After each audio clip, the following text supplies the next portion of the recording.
Naine luges blogi, ütles nii ei saa.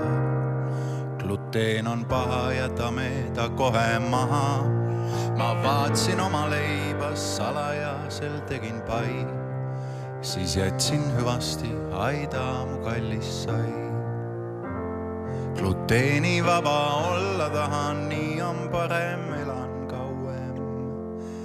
Ja reegleid juurde kogunes siis peagi veel. Kui juust sai keelu, haksin nutma koduteel. Varem oli mulle preemiaks Balbino, nüüd keelatud isegi cappuccino.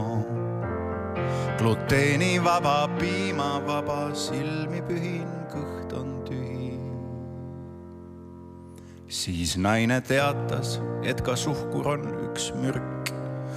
Suupisteks porgand, kaalikas ja kurk. Mu sala küpsis, et ta viskas prügikasti.